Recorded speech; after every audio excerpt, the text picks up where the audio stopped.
Buon pomeriggio, ben ritrovati al nostro consueto appuntamento di webinar di lingua inglese organizzato con Mondadori Education e Macmillan Education. Ricordo subito delle informazioni di servizio tecniche. Riceverete attestati e un questionario di valutazione via email. Una volta compilato il questionario di valutazione, vi verrà inviato in maniera automatica l'attestato appunto di partecipazione, quindi non c'è bisogno di richiederlo appunto durante questo webinar. Inoltre noterete sul vostro schermo la barra degli strumenti sul lato destro, dove c'è il punto di domanda, potrete cliccare e si aprirà una box, appunto una finestra delle domande. Qua potrete appunto poi redigere, scrivere appunto le vostre domande, i vostri commenti che Dave Spencer potrà appunto visualizzare durante tutto il webinar. Questo pomeriggio, appunto, come ho appena svelato, avremo Dave Spencer come speaker per noi. L'intervento si chiama appunto To Speak or Not to Speak. Dave Spencer ormai lo conoscete perché è il nostro autore da tanto tempo, autore appunto di Gateway da molto tempo. Hi Dave. Hello. Eccolo, adesso è anche collegato. E Dave Spencer appunto è un insegnante da molti anni, è un formatore, nonché appunto scrittore di libri anche appunto di Macmillan Education. Lascio quindi la parola a Dave Spencer. So Dave, thank you for being here and it's now over to you. Thank you. Can I check everybody can see me? Everybody can hear me? There is a question box, okay, where you can write in your answer. Wow, from Buenos Aires.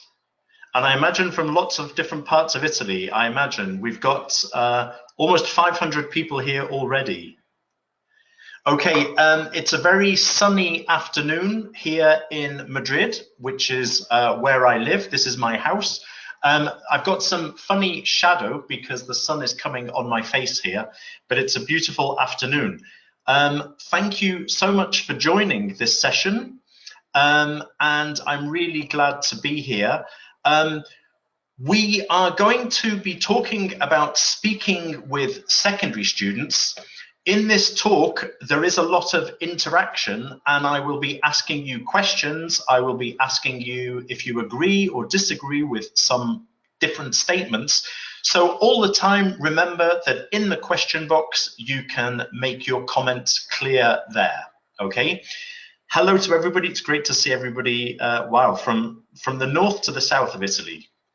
Right, great. We're talking about speaking, and I think the interesting thing about speaking with teenagers is that I think of the 4 skills, it's probably the most difficult for our students.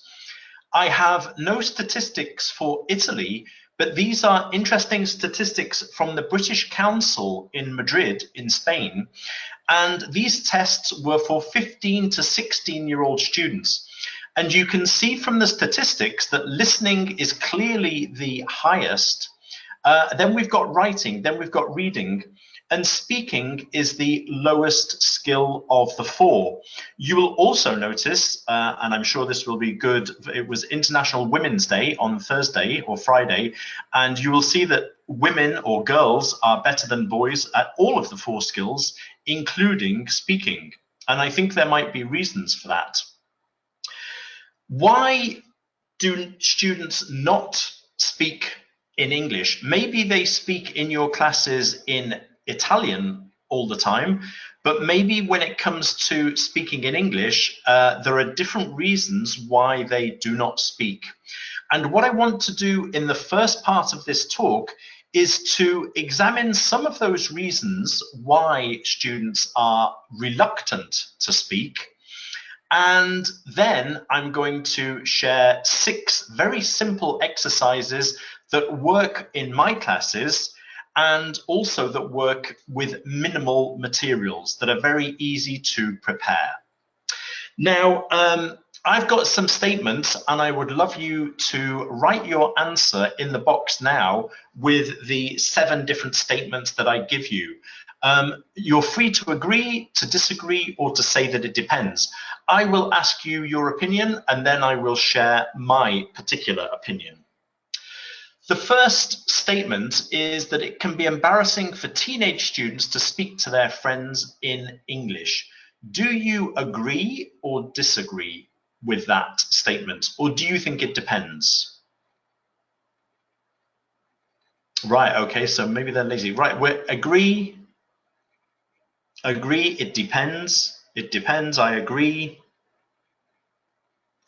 Okay, I think that for many students, not all the students, but for many students, they are a little bit embarrassed about speaking in a foreign language, and also speaking about maybe the weekend with somebody that they spent the weekend with, but doing that in a foreign language. Somebody also mentioned the fear of making mistakes, which I think is a very strong fear. We will come to that in a second. I always tell teachers my own anecdote. When I was at school, my favorite subjects were French, Spanish, and Latin. I loved languages, but I was very shy and I found it very difficult to speak. And I think if I was speaking to a French boy or girl, I would have been able to speak. But to speak to somebody in English felt a little bit embarrassing. It felt a little bit artificial, and it was a little bit embarrassing to me. I think it's worth remembering that sometimes when students do not speak in English, maybe it's not a question of rebellion, maybe it's a question of pure embarrassment. There are things that we can do to help. Okay, but I think that the first point is that maybe some students do find the act of speaking embarrassing, the fact of writing less embarrassing because there is no face-to-face. So that's the first statement. The second statement, oh, sorry, I forgot, yes. This, I think, is something that I've realized over the years, is that in any class, there is always somebody who is a good speaker, maybe even a great speaker. And that's nice, but sometimes I think it has the wrong effect on other people because I think they feel inferior and I think that makes them feel more embarrassed. So I think that we need to be careful and be aware of those great speakers. And maybe after the class or between classes, we should explain to that great speaker that sometimes you want other people to speak too, because otherwise the great speaker can dominate, and in the end you only have one person speaking out of the whole class. Now, my second statement, you can motivate students by getting them to realize that one day they may well need to speak English to travel or for work. Statement number 2, do you agree, disagree, or does it depend? Laura agrees, Antonietta agrees, Luisa agrees, Anna agrees, Herminia. A lot of people are agreeing. I personally think that it depends. I think that nowadays students do realize that English is inescapable. For better or for worse, I think a lot of students do realize that they will need English one day. But I personally think there is a problem. And the problem is that when you are 14, 15, 13, 12, 16, you cannot imagine traveling to many different countries, and you cannot imagine the day when you work. And so I think that maybe it depends, because that motivation is for the future. And I believe that for a really successful class, we need motivation that is direct and immediate. In other words, that the students want to speak for this activity. And so for me, number 2 would be it depends. It can motivate, but there are other more immediate types of motivation that our students often need. Now, my third statement is that you need to have a special seating arrangement in the classroom to do speaking activities. Do you agree, disagree, or it depends? Number 3. Valentina says she agrees. Rosella, Jenny, everybody's agreeing. It depends again. Okay. Disagree. Some people disagree with this statement. So far, everybody has agreed with most things. Some people are disagreeing. And I think that I also personally disagree. Now, when I started teaching, I taught in a very nice private language school called International House. And all of our students were always sitting in this shape. This is, of course, called a horseshoe. And it's very nice because the students can speak across the class, they can see everybody, and they can speak. Now, that can be very nice in a private language school. For 20 years, I have been working in a traditional normal school where the students do maths, they do history, and they do lots of other subjects. And my students are sitting in rows. Now, I wonder if this is a little bit more similar to your classroom if you teach in a public school or in a school, not a private language school. But I don't think there is a problem here. We can obviously do lots of good pair work simply working with the person next to you, obviously. The other thing that we can do is that we can ask students to turn around to change partners. So we can change the interaction in this way. Another thing that we can do is that we can take the whole class, we give half of the class a number from 1, for example, to 12. The other half of the class has a number 1 to 12 or 1 to 10, however many students in your class. And then you ask student number 1 to sit next to each other, student number 2 to sit next to each other, and so on. And so we can change the interaction by getting the students to change their place. Now, when we do this, there can be 60 seconds of noise, a little bit of movement, but really it's not much. And I wouldn't do this every day, every class, but I think from time to time, it's a good idea, because I think that we can keep our classes interesting by changing partners. I think one of the problems with the classroom is that maybe our students are sitting next to their best friend, they get very comfortable, they get very used to each other, but they stop talking to each other in English. And I think that if we change our pairs from time to time, we can keep our students a little bit more active and a little bit more motivated. I also think that when we've finished a pair work activity, I always try to have a short feedback section. So even if we have a simple discussion about what you did at the weekend, I would, in pairs, I would then ask the students to suddenly speak to me a little bit about what they talked about, because I think that that shows that you are interested in what they are talking about and you want to know their answers. I think the other thing is that a great way to do feedback is always to get the partner to tell you about the other student. Sometimes we said students are embarrassed to talk about themselves in English. I think it's slightly less embarrassing to talk about another person. So if I said, did you do something interesting at the weekend, then it's easier to tell me about your partner than to tell me about yourself. The feedback stage also proves to you that they have been doing the discussion more or less as you asked them to do. It's a way of checking that they have done the activity properly. Okay, now my next statement. Less correction and more praise can encourage teenagers to speak more. So this question, number 4, do you agree or do you disagree, or does it depend? Valentina, Antonietta agreeing, Esmeralda agrees. In speaking, and Jenny says yes. Now, I personally think that this is true. I agree with this statement. And I think it's particularly true for younger teenagers. I also think it's particularly true for lower level teenagers. So I think that if we have very high level teenagers, B2, B2+, maybe we can correct more and we can go more for accuracy. But I think that when teenagers are beginning to speak, I think it's important to really make sure they say something. This is a quotation from a very interesting book called Games for Language Learning. In fact, Mick Buckby was my tutor when I learnt to be a teacher. And this quotation, the greatest mistake, if oral ability is the aim, is for the learner not to speak at all. And this for me is a very important statement.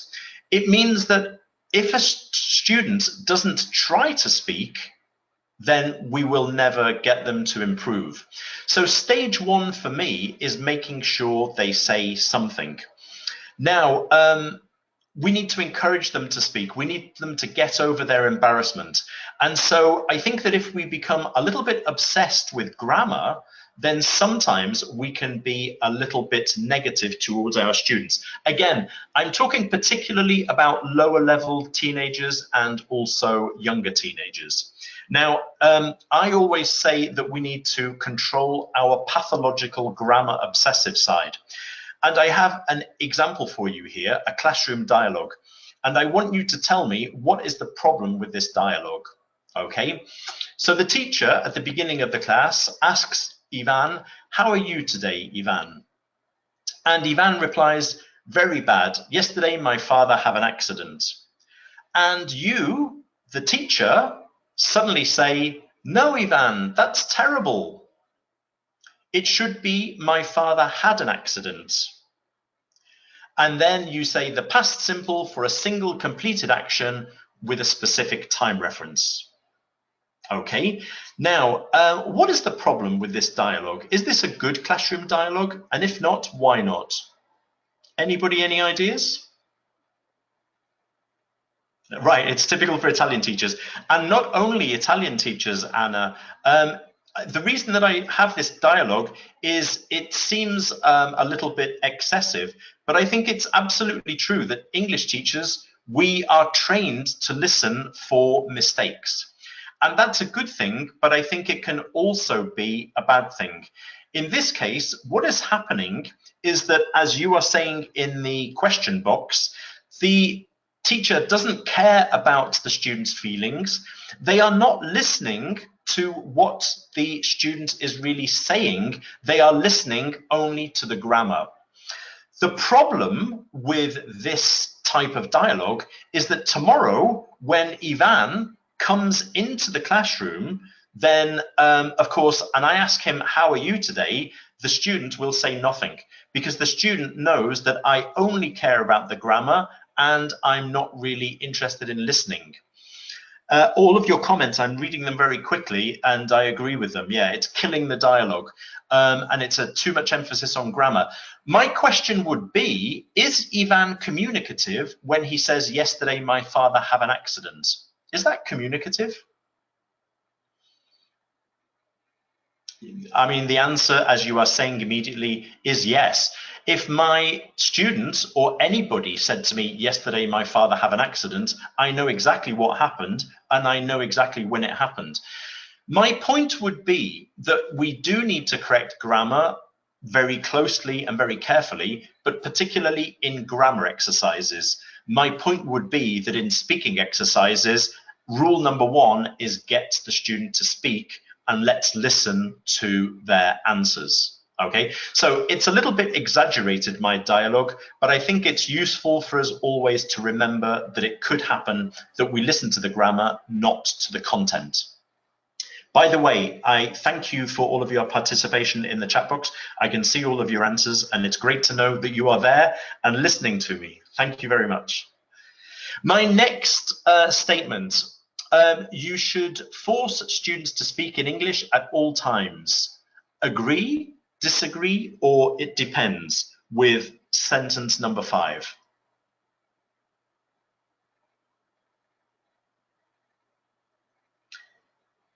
Right, we've got a lot more depend and disagree. Strongly disagree. I agree with you. I also disagree with this statement. I think the word force is not a great word. I think you should motivate students to speak in English at all times. And we do sometimes need to force our students to do particular tasks. I think trying to force students to speak in English at all times is almost impossible, especially in a large class, especially when students are doing pair work. So it would be nice if we could force students to speak in English, but I think it's a little bit difficult. It does depend, but I would say that forcing is not the best word. For me, the best word would be to disagree. Yeah, somebody's just said exactly the same. Eda Nelia has said exactly the same thing. Make them speak as much as possible, but not force. That is what I would agree with. Right, now statement number 6. The biggest problem with many speaking exercises is that students don't know what to say, not even in their own language. My statement number 6, would you say agree, disagree, or it depends?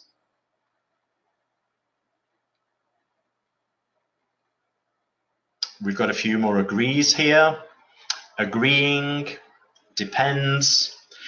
I think that there is a strong argument to say that many students find it difficult to speak in English because they're really not sure what they need to say. And I think that's why we as teachers need to give lots and lots of guidance. We need to give lots of help to help the students to speak, and we need to give what we call scaffolding. I think that students are confused, and we need to be as clear as possible about what we need. Now, if you do know Gateway or Gateway 2nd edition, you will know that the speaking pages are called Developing Speaking because the idea is to help them as much as possible and to help them by giving them guidance. Now, first of all, we set the context. We activate some vocabulary that will be useful for them to do a speaking activity. Then we get them to do listening. Now, when we teach writing, we often give a model text.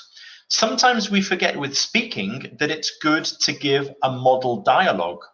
And I think it's useful for students to listen to other students doing the same activity so that they know what is expected of them. Yes, as Alessandra said, sometimes they need the vocabulary. So what we need to do is then to teach them useful vocabulary, useful expressions to do the final task. In this case, it's a typical Cambridge preliminary, Cambridge first activity where the students have to negotiate a decision. So let's get them to think about expressions for opinions, for giving opinions, reacting to opinions. If they don't have the language or the phrases, then they will not be able to do the task successfully. Then we also need to give them the strategies that they need. In this type of exercise where the students are negotiating, they need to realize that no student should dominate the conversation. It should be 50-50 and that they should help each other. So that is a useful strategy. So we need to teach them the strategy. And then finally, when they have the language, they have the strategies, they have the vocabulary, they have the context, then they can do the final task successfully.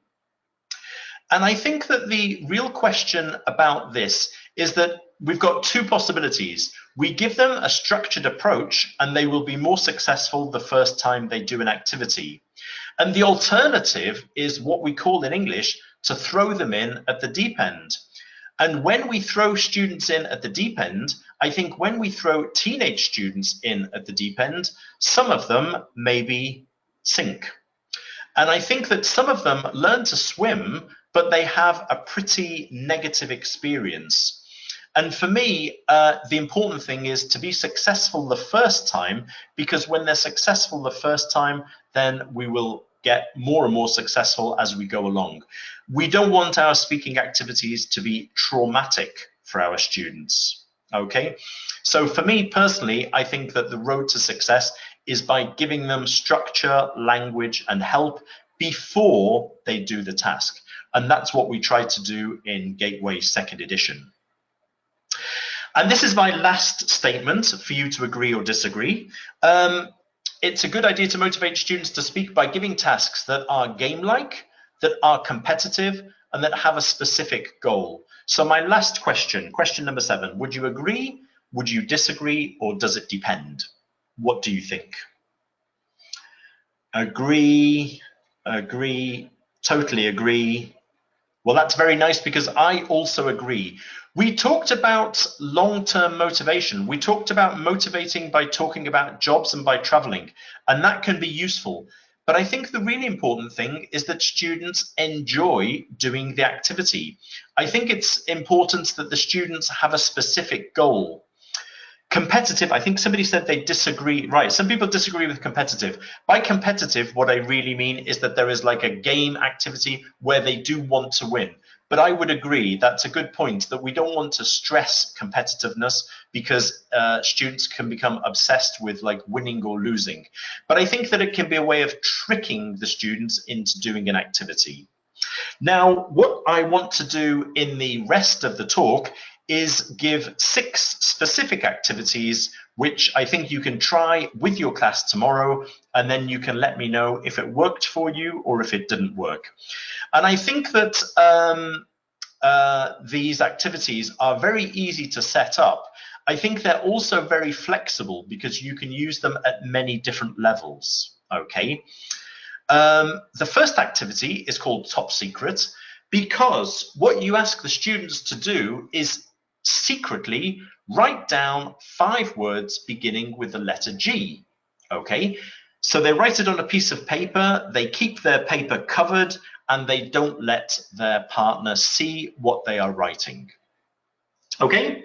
And then you simply get the students to work in pairs, and they take it in turn to define their words.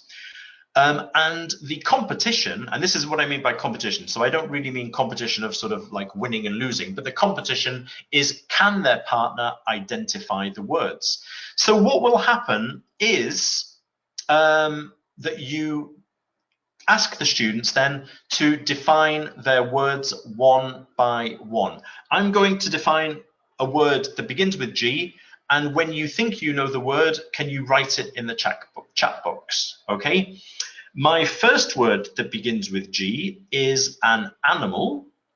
It's actually a small animal, and it's actually a little bit similar to a hamster, okay? And it's a bit bigger than a hamster. You can have them as pets. And anybody know the answer yet? It begins with G. Actually, they also use them to do tests. Okay, Alessandra, I think, was number 1 there. Okay, Alessandra, well done. They use them to do scientific tests. And we often say that somebody can be a human guinea pig. Yeah. In fact, I think a gerbil is slightly smaller than a hamster, just so that you know. Okay, you can check that on the internet, though. Guinea pig is the correct answer. Okay, let me do another word for you. It begins with G. It's a place, and it's a place which many people go to. Maybe they go there at the end of the day, and they go there as to do exercise, to keep fit. They also exist in schools, so that's the place where students do exercise at school. Okay, that was pretty easy. Yeah, we've got gym, we've all got. Let's do one more word, okay, my last word. It's a type of fruit. It's bigger than an orange, and it's sort of usually a yellow color or a pink color. And the fruit, you often have to eat it with sugar because it's very, very acidic. And we can also make juice from this fruit. And I've already seen the answer a few times.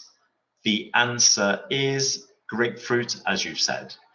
Now, it's a very simple activity. It's fun because there is a game-like element. There is a competitive element even with yourself, is can I explain these words well enough for my students to understand? Remember that if your students make 1 or 2 mistakes, that is not as important as identifying the words. If they can identify their partner's words, they have communicated successfully. So I think it's a nice activity because it's very basic, no materials needed, but it leads to lots and lots of practice. And of course, after doing the letter G today, you can do the letter M tomorrow, you can do the letter S, and you've got a great way of recycling vocabulary too. So it's an extremely simple game, but try it tomorrow, see if it works, let me know via Facebook if you think it works, but give it a go. My second exercise is actually quite similar, but it's giving a little bit of structure too. It's called a pair crossword, and maybe you have seen this type of exercise. You have a crossword, and student A has one side of the crossword, and student B has the other side of the crossword. So they have some answers, but they don't have all of the answers. So what they need to do is to define the different places or things or words which appear in their crossword. So obviously, you could have, for number 4, it's the body part that connects your arm with your neck. And so some people can't hear. I think most people can hear me, I hope. So you define those words. This is a very good way also to practice relative clauses, defining relative clauses. And it's quite structured, but it's always a fun activity because there is, again, a competition where you have half of the answers, but you really want to know the other answers that your partner has. You can find these pair crosswords very easily on the internet, and you can even find some programs where you can make your own pair crosswords. But just so that you know, this is actually from Gateway, from the Teacher's Book of the first edition, and also it is in the Teacher's Resource Centre. And I must just remind you, if you use Gateway, do keep looking at the Teacher Resource Centre, because we have lots of communication activities there that I think will help you also to get some good speaking lessons with your language, with your English classes. So this crossword, I think, is just a nice way to do a similar thing to the first activity. Now, my third activity is called You're Pulling My Leg. Okay, and you probably know that in English, when you say you're pulling my leg, this is not a literal question of pulling somebody's leg. It means that you are tricking me, you are fooling me. And that is because the activity is to try to make your partner believe some false sentences.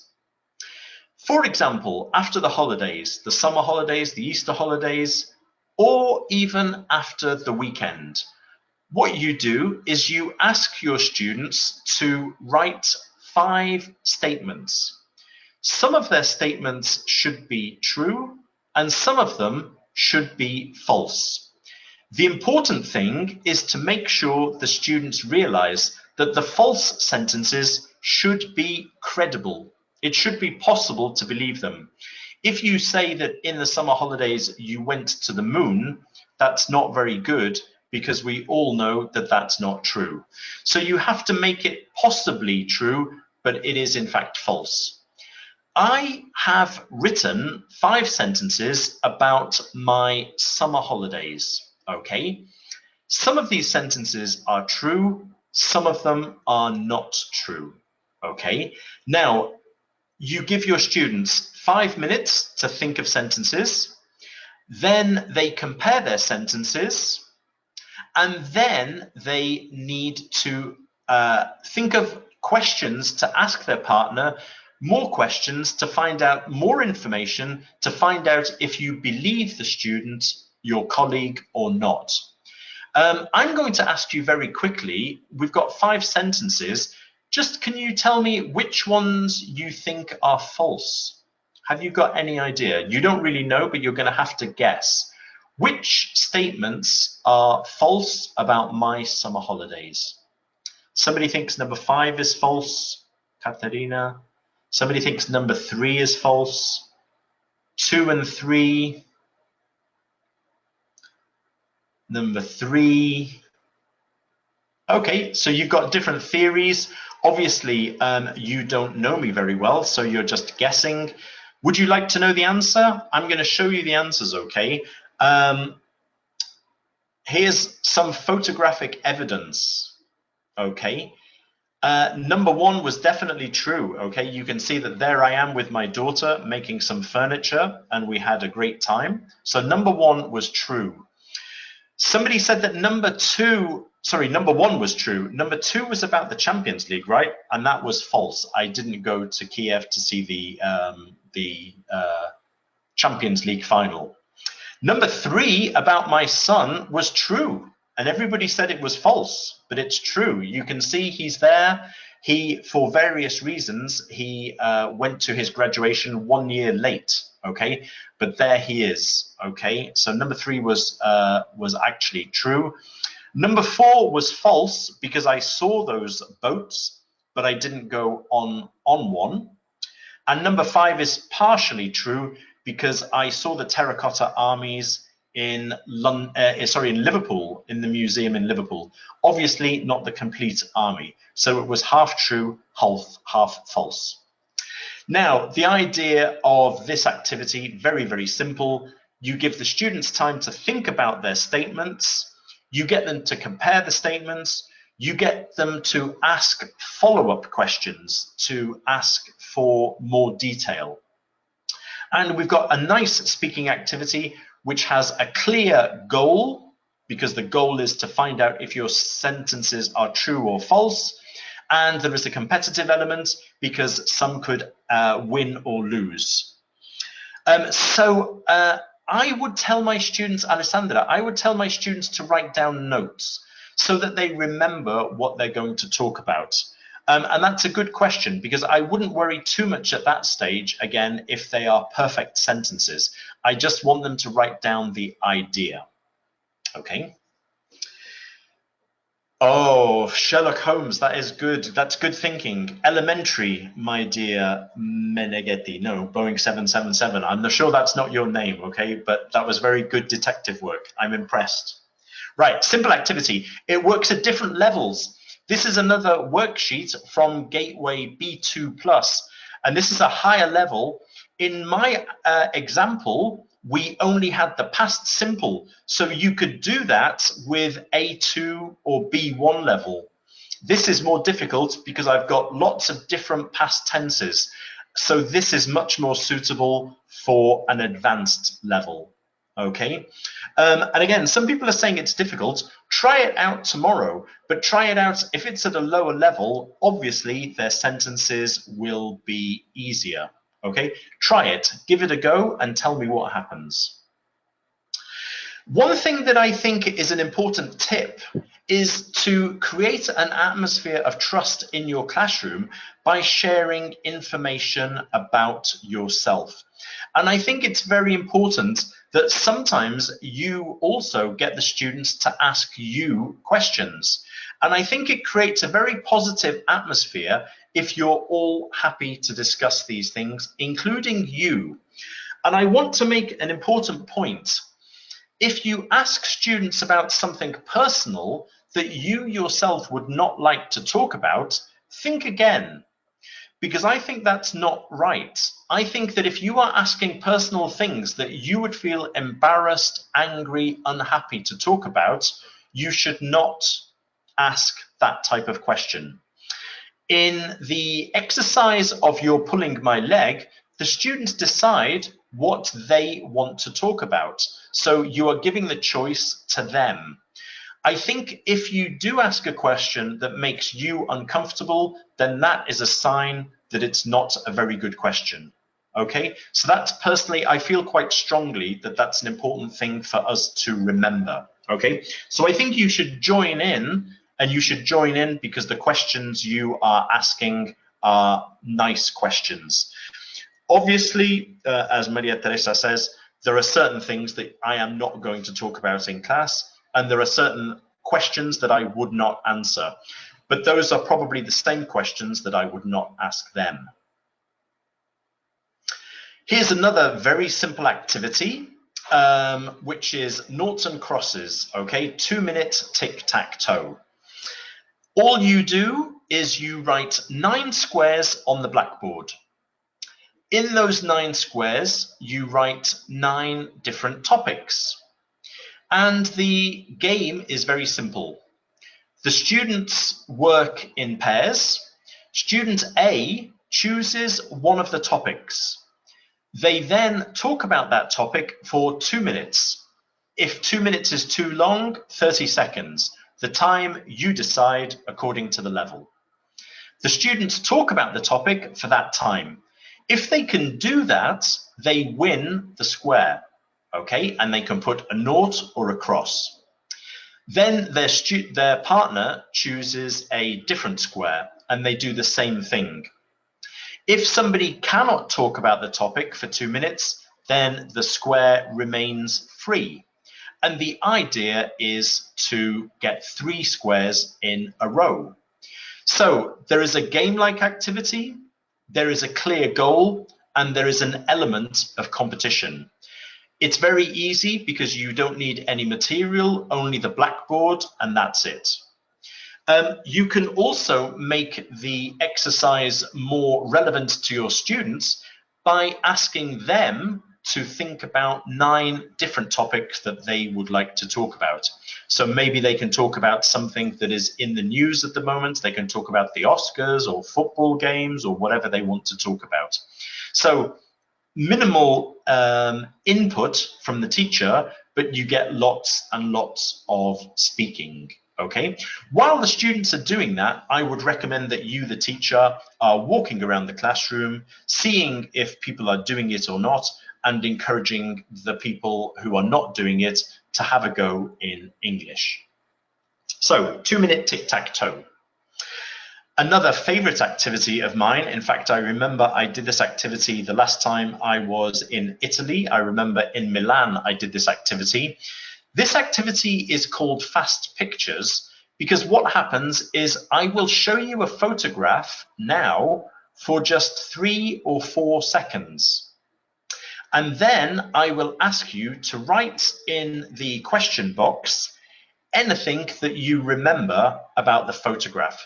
So who was in it? What were they doing? What could you see in the background? What could you see on the right? What could you see on the left? Okay. I'm going to show you the picture now, and it's going to disappear quite quickly, so please pay attention. Here we go. Oh, no, wait. Sorry, it's this one here. You ready? And the picture will disappear now. Okay.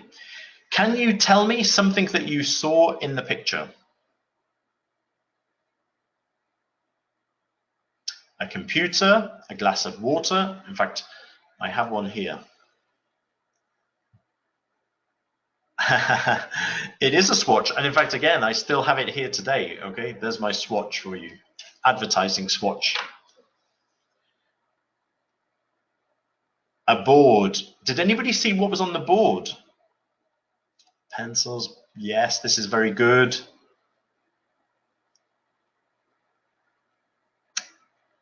Excellent. Okay. That was very good. Actually, can I ask a question? Where was my watch? Was it on the right or on the left?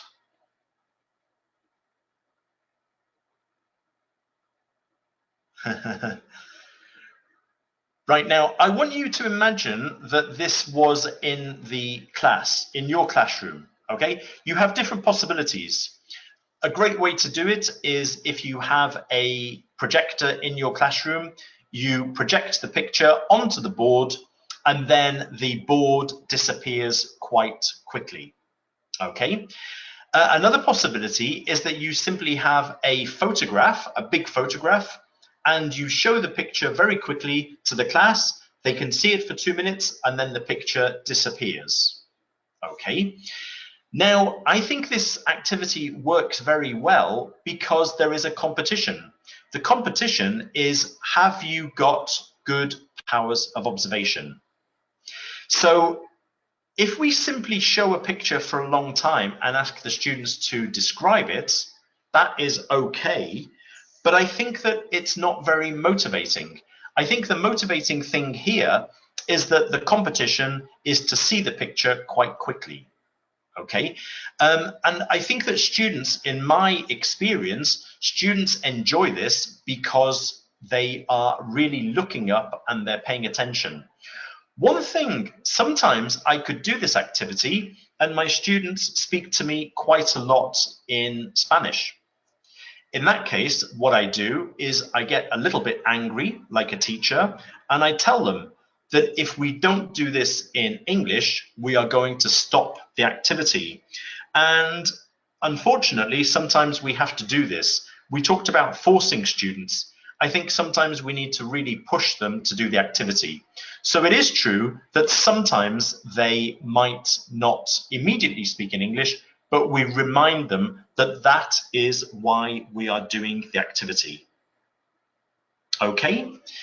Right, I know that we're coming towards the end, and then we have some questions that you can ask me.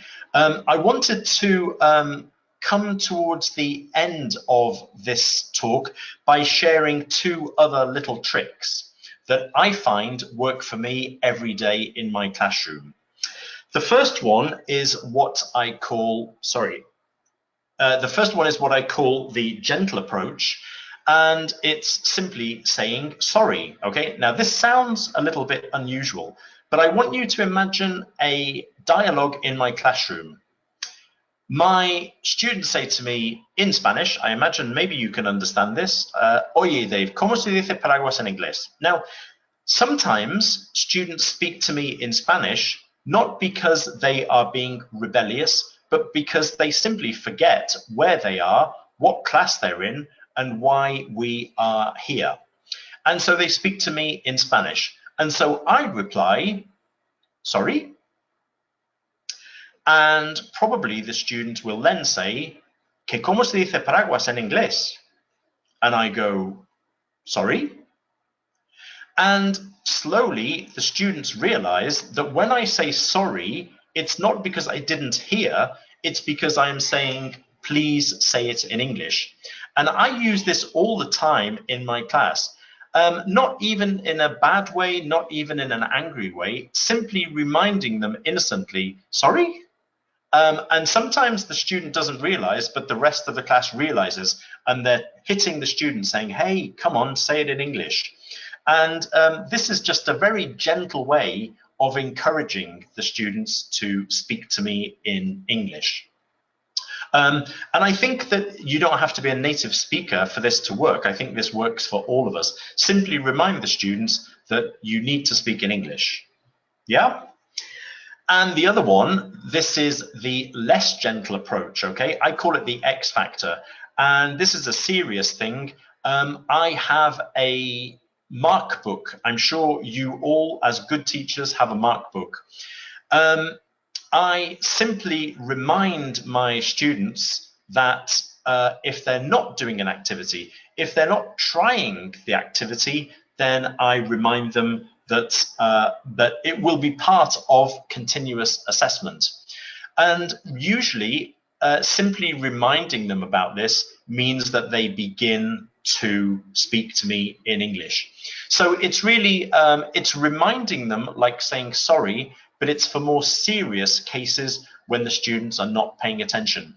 And the other, of course, thing that we can do is give positive marks, walk around the class, listen to the students. If they're doing the activity well and they're trying to do the activity and working hard, then I give them a tick to remind them that the effort has a positive reward for them. So I think that it's important to remind them. Sometimes students think that evaluation is only exams or is only writing. And I think that the important thing is to remind them that speaking is also part of evaluation. And I also think that day-to-day work is also part of our everyday assessment. There's a question there that looks a bit long. Can you remind me, Luca, the question when we finish? Okay, I think we should finish now. Just to remind you, if you don't know already, that there is a Gateway Facebook page if you are on Facebook. And if I don't answer any of your questions now, please contact me. You can always contact me at that Macmillan Gateway Facebook page. So if you have any extra questions, you can also find out about future webinars, or if I'm giving talks, or if there are videos. And in fact, today there is going to be a very important announcement on that Macmillan Gateway Facebook page. So if you join today, you'll see some interesting news. Right, let me try and answer your questions to finish. We've got just 5 or 10 minutes to answer questions. What activities work the most with rowdy students? Well, if you've got very rowdy students, I think, being honest, my last point about assessment is going to be important. I think with rowdy students, you need to remind them sometimes that the speaking part is part of assessment and that you're going to get serious with them to do it. So I think that the activities that you've seen today, for example, with your rowdy students, try to do the fast photographs activity. If they start speaking in Italian, or if they're making a lot of noise, make it clear that this fun activity will suddenly stop. Okay, and I think that way you're going to have to try to calm them down. I imagine, to be honest, that your Italian rowdy students are pretty similar to Spanish rowdy students. I think Spanish and Italian students can probably be quite similar. So you might need to get a little bit serious with them, as serious as you can. Marina, I find roleplay activities in English books difficult for students to do. You think they're effective? Yes, and I think that the important thing about speaking in the classroom is sometimes we have very structured role plays, sometimes we have free discussion, and I think that we need to have a balance.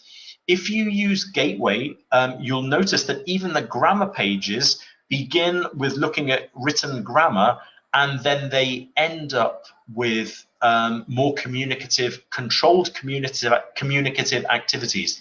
And I think those are the first step for a student to become fluent. So I think they are effective.